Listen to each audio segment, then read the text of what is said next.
Bapakku bekerja setiap saat. Dan aku pun harus bekerja. Aku berkata yang sesungguhnya. Anak tidak dapat bertindak sendiri. Ia hanya melakukan apa yang dilakukan bapaknya, dan yang dilakukan bapaknya juga dilakukan anaknya. Sebab Bapa mengasihi anak dan menunjukkan semua yang dilakukannya sendiri. Bahkan Bapa akan menunjukkan hal yang lebih besar lagi sehingga kalian akan heran. Seperti Bapa membangkitkan orang mati dan memberi mereka hidup, begitu juga anak memberi hidup kepada mereka yang menginginkannya. Bapa sendiri tidak menghakimi siapapun.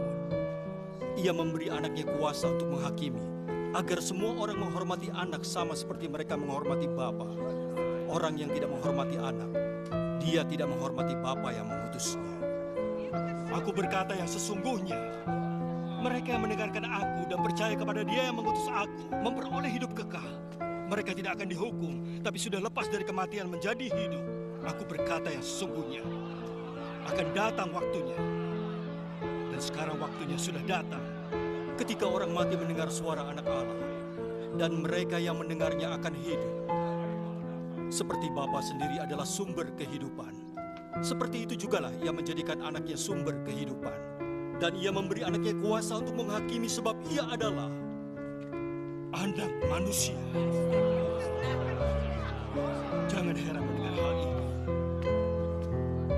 Suatu saat orang mati akan mendengar suaranya dan keluar dari kubur. Mereka yang berbuat baik akan bangkit dan hidup. Dan mereka yang berbuat jahat akan bangkit dan akan dihukum.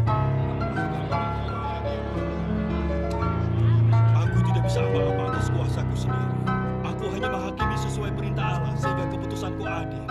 Sebab aku tidak mengikuti kehendakku sendiri, tapi kehendak Bapa yang mengutus aku.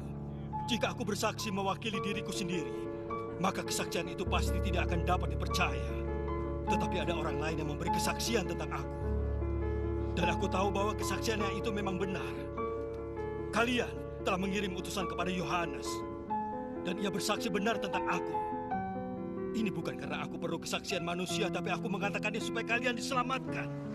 Yohanes itu seperti lampu yang menyala dan bercahaya, dan kalian hanya ingin menikmati cahayanya sebentar saja. Tetapi aku punya kesaksian yang lebih besar daripada kesaksian Yohanes. Yang kulakukan, yaitu pekerjaan yang ditugaskan Bapa kepadaku. Itu sudah membuktikan bahwa Bapa telah mengutus aku. Dan Bapa yang mengutus aku itu juga memberi kesaksian tentang aku.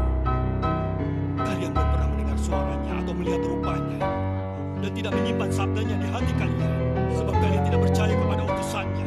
Kalian mempelajari Alkitab, sebab kalian pikir dengan itu kalian memperoleh hidup kekal. Alkitab itu sendiri memberi kesaksian tentang aku, tetapi kalian tidak mau datang kepadaku untuk mendapat hidup. Aku tidak mencari pujian dari manusia, tapi aku tahu kalian manusia seperti apa. Dan aku tahu kalian tidak mengasihi Allah di dalam hati kalian. Aku datang dengan kuasa dari Bapakku, namun kalian tidak menerima aku. Tapi saat ada orang lain datang dengan kuasanya sendiri, kalian menerimanya. Kalian mencari pujian dari sesama kalian.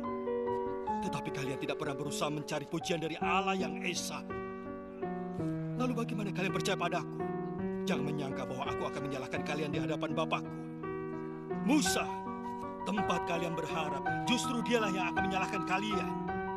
Jika sangat percaya kepada Musa, percayalah kepada aku, sebab dia menulis tentang aku.